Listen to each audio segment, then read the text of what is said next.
Selamat pagi saudara-saudara yang dikasihi oleh Tuhan. Mengucap syukur kepada Tuhan kita Yesus Kristus. Kalau pagi ini kita masih diizinkan Tuhan untuk kita beribadah dan datang kepada Tuhan. Meskipun kita berada di rumah, waktu yang indah ini tidak akan pernah kita lewatkan. Karena percayalah, hari ini adalah hari di mana Tuhan akan mengerjakan perkara yang ajaib atas saudara semua. Amin. Mari kita akan persiapkan hati kita untuk datang kepada Tuhan, menyembah, memuji Dia, Allah kita. Dengan kita datang berdoa, menyembah kepada Dia, mari kita akan berdoa. Bapa, di dalam nama Tuhan Yesus, pagi yang indah ini Tuhan, kami mengucap syukur untuk semua kebaikan-Mu dalam kehidupan kami. Kami diberi kesehatan, kami diberi kecukupan. Apa yang kami makan, apa yang kami minum, apa yang kami pakai, semuanya Tuhan berikan atas kami. Bahkan kami tidak kurang suatu pun yang baik, karena Tuhan yang memberkati kami. Terima kasih Tuhan, terima kasih. Dan pagi ini kami akan bawa hati kami untuk menyembah Engkau, untuk memuliakan Engkau, untuk memberi waktu kepada Engkau Tuhan sebagai persembahan hidup kami. Dan kami percaya Roh Kudus-Mu yang memberikan kami kekuatan, yang memberi kami untuk kami terus kuat di dalam Engkau, untuk kami terus bersuka cita di dalam Engkau. Dan kami percaya apa yang kami lakukan hari ini tidak ada yang sia-sia di hadapan-Mu. Terima kasih Tuhan, kami menyerahkan waktu kami, ibadah kami, jam yang kudus ini kepada Engkau di dalam nama Tuhan Yesus. Haleluya, amin. Puji Tuhan, tentu ada sukacita melingkupi setiap hati kita, karena ada kekuatan Tuhan, karena ada puji-pujian bagi Tuhan. Kita akan menaikkan pujian, ucapan syukur kita kepada Tuhan, bahwa Tuhanlah itu kekuatan dan mazmur kita.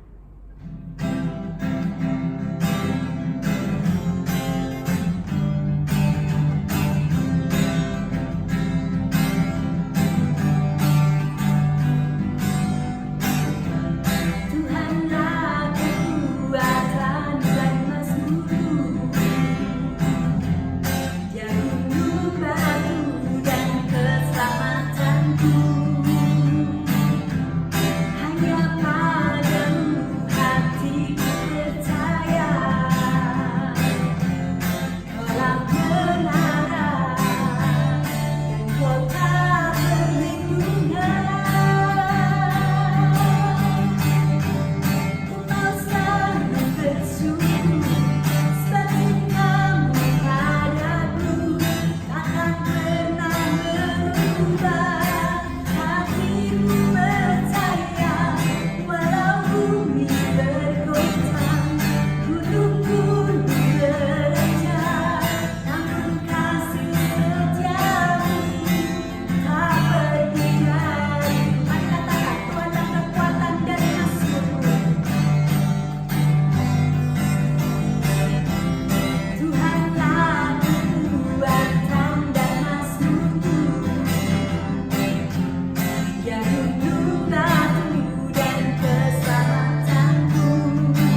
dalam kehidupan kita tidak akan pernah pergi dalam sedetik pun, karena Tuhan kita itu Allah yang ajaib. Ketika kita sedang menghadapi badai, ketika kita sedang menghadapi pencobaan, percayalah kekuatan Tuhan ada pada kita. Seperti firman-Nya yang dikatakan di dalam 1 Korintus pasal yang 10 ayat 13 menyatakan, pencobaan-pencobaan yang kamu alami ialah pencobaan-pencobaan biasa yang tidak melebihi kekuatan manusia, sebab Allah setia, dan karena itu Ia tidak membiarkan kamu dicobai melampaui kekuatanmu. Pada waktu kamu dicobai, Ia akan memberikan kepadamu jalan keluar. Amin. Kita percaya bahwa lewat setiap kebenaran firman Tuhan, kita diberikan jalan keluar. Ada jawaban Tuhan di dalam setiap perkataan firman Tuhan. Mari kita akan siapkan hati untuk kita merenungkan kembali akan kasih Tuhan dan janji-janji Tuhan yang akan digenapkan dalam kehidupan kita.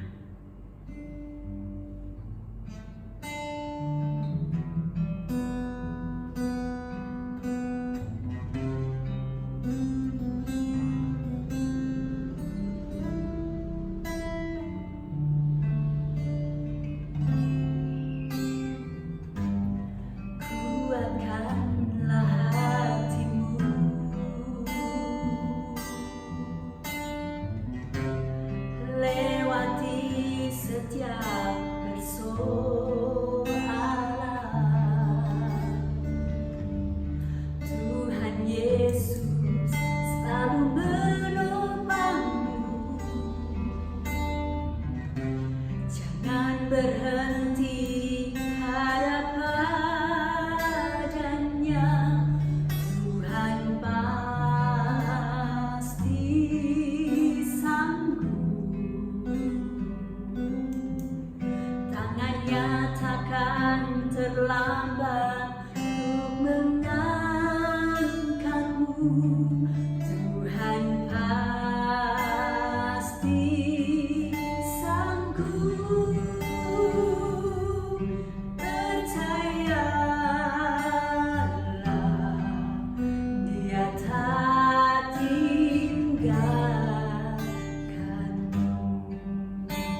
saudara yang terkasih dalam Tuhan.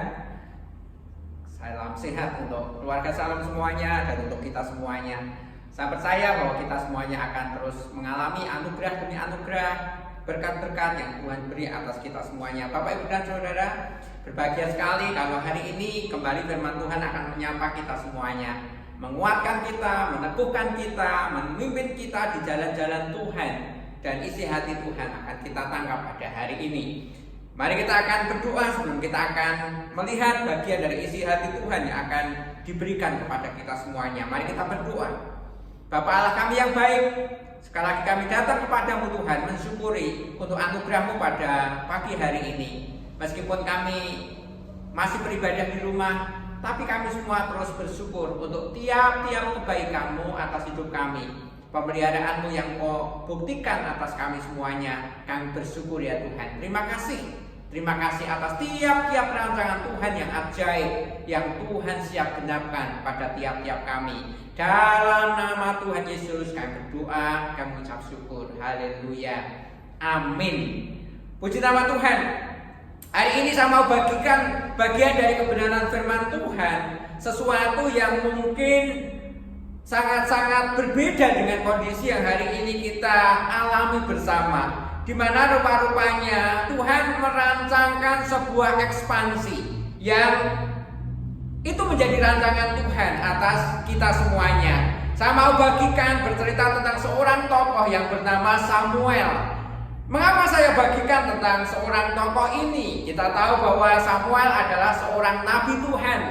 Yang hebat pada Samuel ini adalah 3 kali firman Tuhan menulis bahwa Samuel ini makin besarlah Samuel di hadapan Tuhan, yang disukai Tuhan dan dihormat di hadapan manusia. Dan 3 kali firman Tuhan menuliskan bahwa Samuel ini makin besar di hadapan Tuhan. Nah, rupa-rupanya bagian inilah ekspansi yang sedang Tuhan rancang untuk hidup Samuel. Dan ini adalah rancangan Tuhan sendiri. Ini perancangnya adalah Tuhan sendiri. Bapak, Ibu, dan Saudara, ketika saya menangkap bagian ini, rupa-rupanya ini sebuah kebenaran. Dan kebenaran ini juga milik kita semuanya. Siapapun kita, kondisi yang hari-hari ini kita alami, 3 bulan terakhir yang kita jalani, tetapi rupa-rupanya bagian firman Tuhan ini akan tetap menjadi bagian kekal, kebenaran-kebenaran yang tidak akan pernah bisa diubahkan atas hidup kita semuanya. Apa itu? Bahwa apapun yang terjadi sebenarnya Tuhan sedang membuat sebuah rancangan, dan rancangan itu adalah rancangan ekspansi untuk kita semuanya, rancangan perluasan untuk kita semuanya. Mari kita akan lihat, kemudian kita akan bertanya, mengapa Samuel ini menjadi orang yang diekspansi Tuhan, yang menjadi makin besar di hadapan Tuhan? Nah, kita akan melihat perjalanan iman untuk mencapai sebuah ekspansi yang Tuhan rancang pada hidup Samuel, dan itu menjadi contoh buat hidup kita semuanya. Kita melihat perjalanan iman dari seorang yang bernama Samuel untuk mencapai ekspansi yang Tuhan rancang dalam hidupnya, dan itu akan menjadi contoh buat hidup kita semuanya. Yang pertama, mari kita akan lihat, saya membacakan di 1 Samuel pasal yang kedua, ayat yang ke-21. Begini firman Tuhan. Dan Tuhan memindahkan Hana, sehingga dia mengandung dan melahirkan 3 anak laki-laki dan 2 anak perempuan lagi. Sementara itu makin besarlah Samuel yang muda itu di hadapan Tuhan. Sementara itu makin besarlah Samuel. Dikatakan di sana grow up seorang yang bernama Samuel ini. Ini menarik bagian ini, karena beberapa terjemahan berkata hal yang memperjelas apa yang dikatakan oleh firman Tuhan ini. Dikatakan di sana bahwa kata Samuel ini bertumbuh, makin besarlah Samuel. Dikatakan di sana adalah dia itu bertumbuh dengan Tuhan. Tapi yang menarik juga ada bagian yang memperjelas bagian firman Tuhan ini dalam terjemahan yang lain. Dikatakan bahwa Samuel ini bertumbuh di dalam hadirat Tuhan. Samuel ini bertumbuh dalam hadirat Tuhan. Ia menjadi orang yang makin besar seorang yang muda tetapi dikenal di hadapan Tuhan. Rupa-rupanya ada bagian yang menjelaskan di sana, ia ini berjalan dengan Tuhan, tetapi ia juga bertumbuh di dalam hadirat Tuhan. Persoalannya sebenarnya tidak semudah itu, tidak sesederhana itu. Kita tahu bahwa seorang Samuel itu hidup dalam asuhan seorang imam namanya Eli. Dan kita tahu sebenarnya hari-hari itu Imam Eli sebenarnya seorang rohaniawan yang sedang hidup tidak rohani pada zaman itu. Kita tahu juga bahwa Eli ini punya 2 anak yang semestinya menjadi pewaris tahta untuk menduduki jabatan imam pada waktu itu. Hofni dan Pinehas namanya. Bukan hanya mereka hidup tidak rohani, tetapi hidup mereka juga hidup dengan cara yang sangat duniawi. Samuel hidup bertumbuh di keluarga yang seperti itu. Bapak asuhnya, bapak rohani hidup dengan cara yang tidak rohani. Kakak-kakak yang semestinya menjadi kakak-kakak rohaninya hidup dengan cara-cara yang sangat duniawi. Tidak mudah bagi pertumbuhan seorang yang bernama Samuel ini. Tetapi luar biasa. Firman Tuhan menjelaskan bagian firman Tuhan ini. Kelak ekspansi dari Tuhan terhadap Samuel ini luar biasa. Karena apa? Samuel punya 2 pilihan. Apakah dia hidup dalam atmosfer seperti rohaninya atau kakak-kakak rohaninya. Tetapi rupa-rupanya hal ini berbeda. Dijelaskan di dalam ayat yang ke-18. Adapun Samuel menjadi pelayan di hadapan Tuhan. Ia masih anak-anak yang tubuhnya berlilitkan baju efod dari kain lenan. Setiap tahun ibunya membuatkan jubah kecil dan membawa jubah itu kepadanya apabila ia bersama-sama suaminya pergi mempersembahkan kurban sembelihan tahunan. Yang menarik adalah Samuel ini memilih hal yang berbeda. Tidak peduli bahwa sebenarnya bapak rohaninya sedang hidup tidak rohani sama sekali. Kakak-kakak rohaninya tidak hidup secara rohani sama sekali, bahkan duniawi. Tetapi ia memilih untuk menjadi pelayan di hadapan Tuhan. Ia hidup di dalam identitas dirinya. Dia hidup di dalam jati dirinya sebagai seorang yang sudah dipersembahkan oleh orang tuanya kepada Allah. Dan ia hidupi itu. Ia pakai baju efod sebagai tanda bahwa inilah nantinya menjadi seorang calon imam. Dan ia hidupi peran itu. Dia jiwai apa yang sudah ia tangkap dari Tuhan. Di sanalah ia bertumbuh. Di mana? Di hadirat Tuhan. Atmosfer sekelilingnya sebenarnya bukan hadirat Tuhan kalau jujur. Tetapi dia memilih bahwa dia tetap menjadi pelayan Tuhan.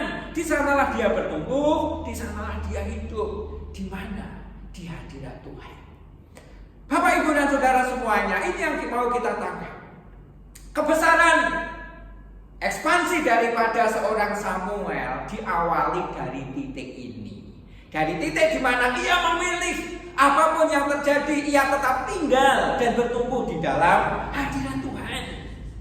Dan saya mau dorong kita semuanya, inilah kebenaran yang bisa kita tangkap. Kita mendapati banyak atmosfer yang mungkin berbeda. Kita mendapati atmosfer yang mungkin sama sekali berbeda dengan apa yang kita harapkan dalam hidup kita. Tetapi yang kebenaran yang kita mau tangkap adalah hanya di hadirat Tuhanlah kita semuanya ini bertumbuh. Orang bisa mengalami yang namanya grow up, yang mengalami pertumbuhan hidup, dimulai dari kehidupan yang bertumbuh di dalam hadirat Tuhan. Makin besarlah Samuel yang muda itu. Dikatakan di sana dia itu bertumbuh bersama dengan Tuhan di dalam hadirat Tuhan. Ini yang penting yang kita tahu. Jangan pernah kita jauh dari yang namanya hadirat Tuhan. Di hadirat Tuhan inilah kita akan kuat. Di hadirat Tuhan inilah Tuhan akan membesarkan kita. Kita tahu banyak cerita di dalam firman Tuhan. Bagaimana seorang yang tetap tinggal di dalam hadirat Tuhan, di tanah perjanjiannya Tuhan, dialah yang kemudian ditumbuhkan oleh Tuhan. Baik secara rohnya, tetapi juga dalam kapasitas kehidupannya. Tuhan membuat ekspansi dimulai dari sana. Ini yang pertama. Perjalanan imannya dimulai dari dia bertumbuh di dalam hadirat Tuhan. Kemudian yang kedua, ayat yang ke-26 di dalam 1 Samuel pasal yang kedua saya mau bacakan. Tetapi Samuel yang muda itu semakin besar dan semakin disukai baik di hadapan Tuhan maupun di hadapan manusia. Kata yang kedua yang muncul yang menjelaskan Samuel yang muda, yang makin besar dan semakin disukai di hadapan Allah dan manusia di ayat ini. Ekspansi yang Tuhan buat kedua kalinya adalah di ayat ini. Apa itu? Samuel yang muda itu makin besar. Nah, rupa-rupanya kalau bagian ini berbicara tentang hal yang berbeda lagi. Ini berbicara tentang sesuatu yang menjadi kelanjutan. Apa sebenarnya yang terjadi pada bagian itu? Kalau kita lihat ayat 22, saya mau bacakan. Eli telah sangat tua apabila didengarnya segala sesuatu yang dilakukan anak-anaknya terhadap semua orang Israel, dan bahwa mereka itu tidur dengan perempuan-perempuan yang melayani di depan pintu kemah pertemuan.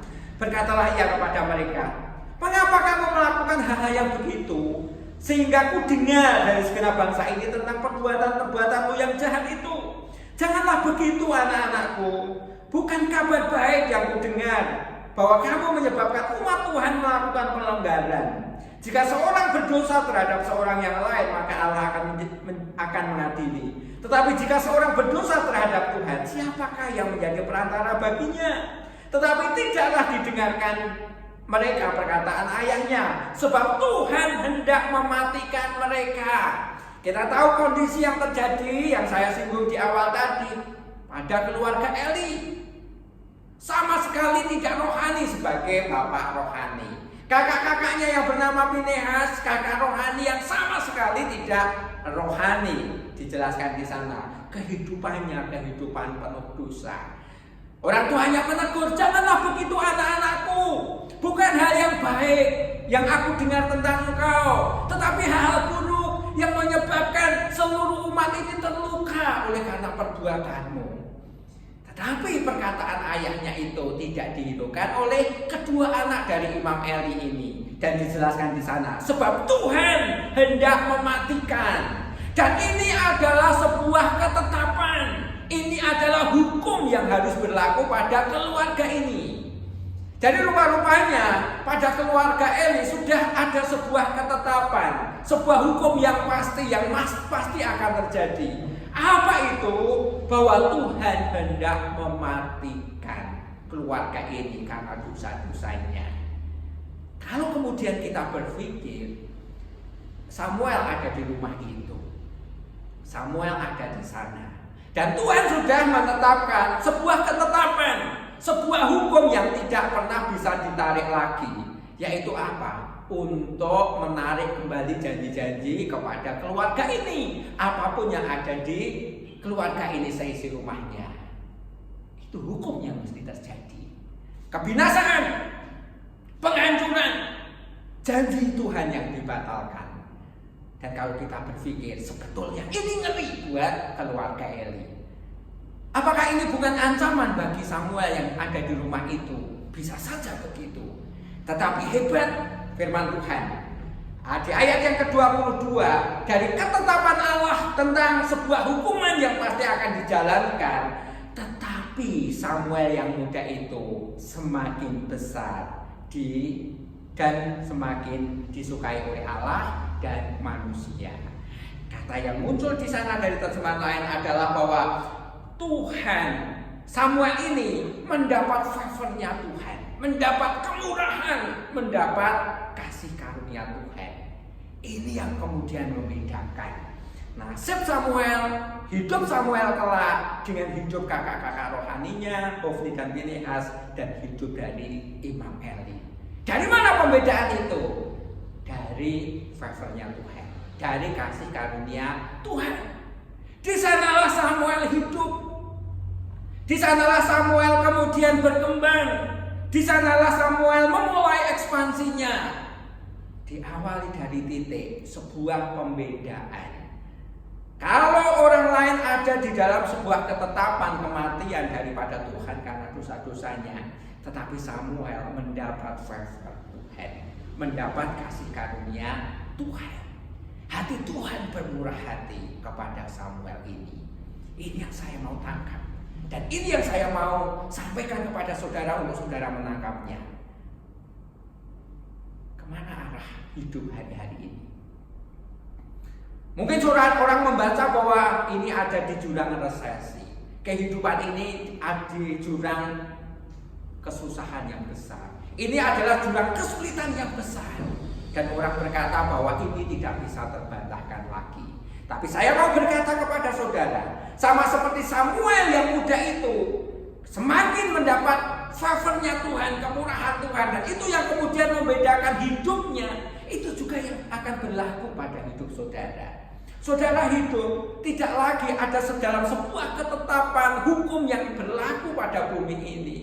Karena apa? Kalau saudara tangkap yang namanya favor-Nya Tuhan, kemurahan Tuhan. Jadi kalau orang mungkin mengatakan bahwa ini sebuah kematian, ini adalah sebuah kebinasaan. Kematian bisa berarti kematian usaha, kematian dari ekonomi, mungkin kematian fisik juga bisa berlaku. Ini masa-masa yang paling sulit. Ini masa-masa di mana orang menjaga diri dan menghindarkan dari kematian. Dan mungkin kita berkata itu yang memang terjadi hari-hari ini. Dan orang terancam dengan kematian. Sekali lagi, kematian bukan hanya berbicara tentang fisik, tapi kematian ekonomi, kematian usaha, kematian dari cita-cita, dari semua hal yang pernah dirancang, mematikannya. Tapi firman Tuhan berkata, kalau ada favor Tuhan, ekspansi yang Tuhan rancang tidak akan pernah gagal. Dan itu yang ditangkap oleh Samuel. Kalau kakak-kakak rohaninya, bahkan bapak rohaninya terancam di dalam ketetapan Allah, hukuman kematian, tetapi Samuel mendapat favor Tuhan. Ia bertumbuh makin besar, ia expand di dalam anugerah Tuhan, di dalam kemurahan Tuhan. Dan itu juga berlaku untuk kita semuanya. Dan itu berlaku untuk saudara. Tangkap ini baik-baik. Tangkap ini baik-baik. Tuhan bisa buat sesuatu yang memang berbeda, karena itu berasal dari kemurahan-Nya.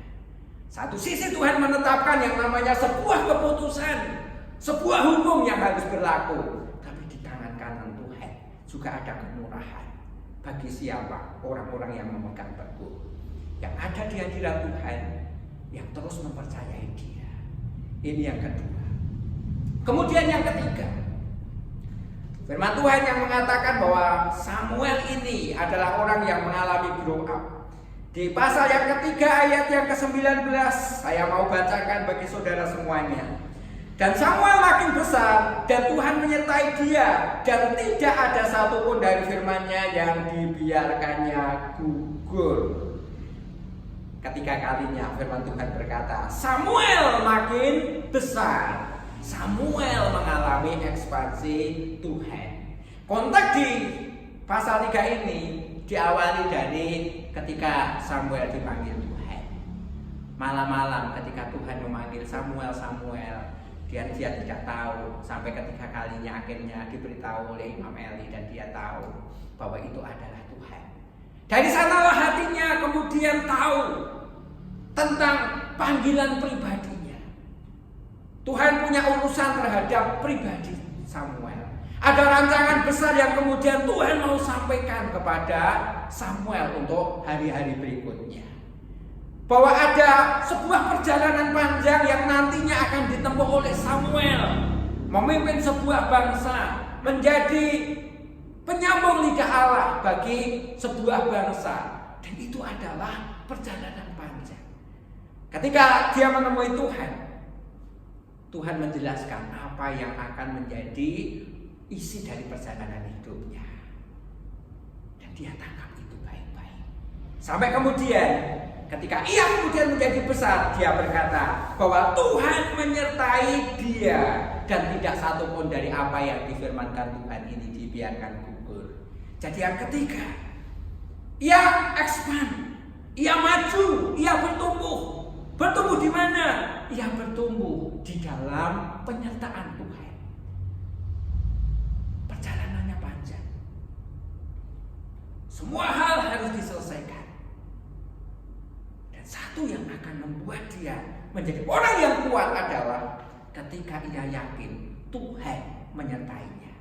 Ketika Tuhan menyertainya dan dia meyakini itu, dia tahu tiap-tiap janji firman Tuhan, tiap-tiap kata yang pernah keluar dari mulutnya Tuhan, yang pernah ia tangkap disampaikan oleh Tuhan, tidak pernah dibiarkan mati tanpa hasil.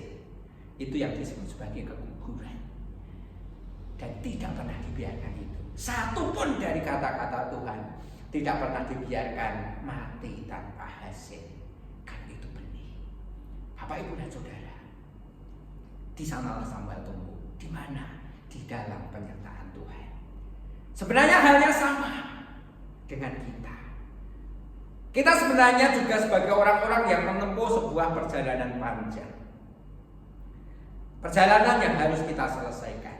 Dan dalam perjalanan ini juga banyak tugas yang sedang Tuhan pikulkan di pundak kita, bebankan di dalam hidup kita.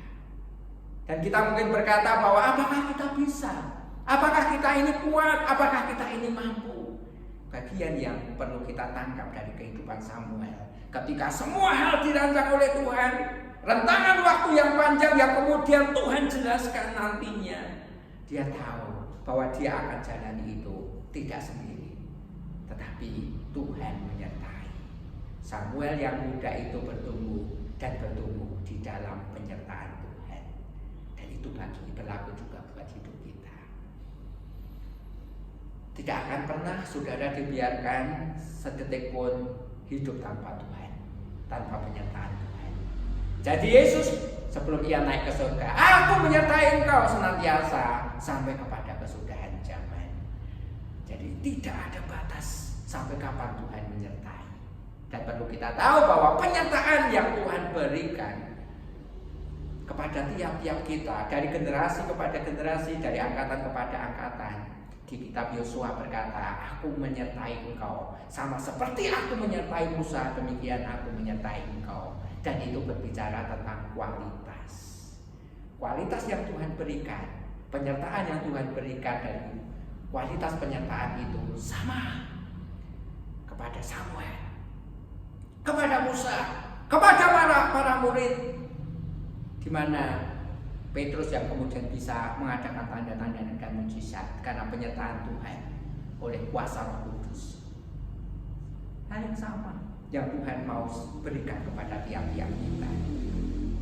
Sekali lagi, kita pasti bisa selesaikan tugas-tugas dalam rentangan waktu yang panjang ini. Tuhan pasti akan menjelaskan step by step yang Tuhan izinkan kita bisa melangkah dari hari-hari kita. Dan Tuhan pasti akan menjelaskannya. Tuhan akan menyertai kita, memimpin kita. Hal yang kita tidak tahu, Tuhan akan beritahu kita. Hal yang dimana kita tidak mampu, Tuhan akan mampukan kita. Karena apa? Dia dekat dengan kita. Dia menyertai kita. Samuel ini bertumbuh dalam penyertaan Tuhan. Dan saudara juga akan bertumbuh di dalam penyertaan Tuhan.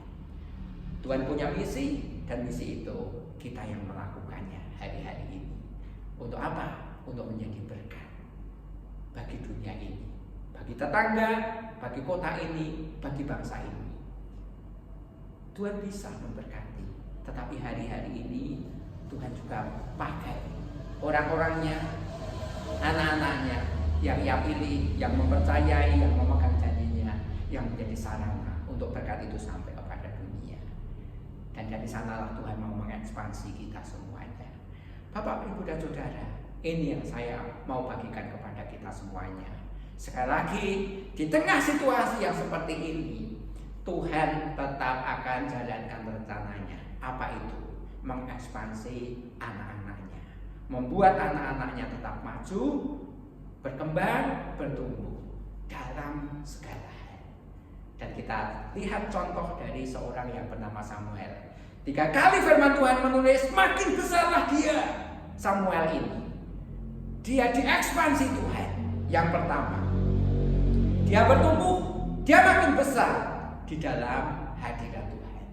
Dimulai dari hadirat Tuhan. Yang kedua, dia bertumbuh di dalam favornya Tuhan, di dalam anugerah Tuhan. Orang lain, dunia, kondisi boleh saja hidup di dalam hukum, sebuah ketetapan kematian. Tapi ada favor Tuhan, ada kasih karunia Tuhan yang mau diberikan kepada anak-anaknya, yang teguh mempercayai, yang memegang janji-janjinya, dan berlaku kemurahan Tuhan atas hidup kita semuanya. Dan yang ketiga, bertumbuh dalam penyertaan Tuhan. Ketika kita bertanya, mana mungkin Tuhan? Apa bisa Tuhan? Mungkinkah mampu Tuhan? Kalau kita tidak bisa, kalau kita berkata mana mungkin, Tuhan yang menyertai kita berkata selalu mungkin, selalu bisa, akan dimampukan ketika kita tidak mampu. Karena kita dekat dengan Tuhan, karena Tuhan dekat dengan kita, Dia menyertai kita semuanya. Kiranya ini boleh menjadi berkat buat hidup saudara. Jangan pernah merasa sendiri, jangan pernah merasa tidak bisa, jangan pernah berkata bahwa kehidupan ini makin buruk. Yakinlah kehidupan ini makin baik. Tuhan mengekspansi anak-anaknya. Tapi mari kita tangkap bagian ini. Ekspansilah karena hadirat Tuhan yang selalu engkau hidupi. Hidupilah kemurahan Tuhan yang berlaku dalam hidupmu. Yakinilah akan penyertaan Tuhan yang selalu menyertai hidupmu. Kiranya ini boleh menjadi bagian kekal dalam hidup kita. Mari kita berdoa. Tuhan, terima kasih kami anak-anakmu sudah mendengar bagian firman Tuhan ini. Ketika dunia menyeret kami kepada ketidakpastian, bahkan kepada kematian. Kematian fisik, tapi juga kematian ekonomi, kematian mental, kematian cita-cita. Tapi hari ini kami tahu firman-Mu berkata kepada kami semuanya, kami orang-orang yang Kau rancang untuk mengalami ekspansi daripada Tuhan. Kami diperluas, kami berkembang. Karena itu janji Tuhan. Sama seperti yang Engkau buat atas Samuel, Engkau juga buat atas hidup kami. Tuhan, terima kasih. Berkati semua anak-anak-Mu di keluarga Shalom, dimanapun mereka berada, apapun yang mereka kerjakan di tangan mereka, Tuhan yang mengekspansi mereka. Di dalam nama Tuhan Yesus, berkati kota ini, kota Semarang. Kami percaya kota ini juga mampu mengatasi pandemi yang sedang ada di negeri ini. Bahkan kami percaya kota ini, kota Semarang, makin kuat karena penyertaan Tuhan. Bangsa kami pun bangsa yang bisa melewati pandemi ini, bahkan bangsa ini tetap maju, tetap kuat karena Tuhan. Terima kasih Bapa. Kami berkati bangsa kami berkati kota kami berkati seluruh umat-Mu, kami berkati seluruh anak-anak Tuhan, bahkan seluruh masyarakat di Indonesia ini. Di dalam nama Tuhan Yesus, berkat atas mereka. Tuhan, terima kasih. Kami tangkap kebenaran firman-Mu dan berlaku ya dan amin bagi hidup kami. Dalam nama Yesus, kami berdoa, kami ucap syukur. Haleluya. Amin. Kiranya saudara boleh diberkati oleh kebenaran firman Tuhan ini. Tangkap bahwa Tuhan sedang mengekspansi hidup kita. Amin. Tuhan memberkati.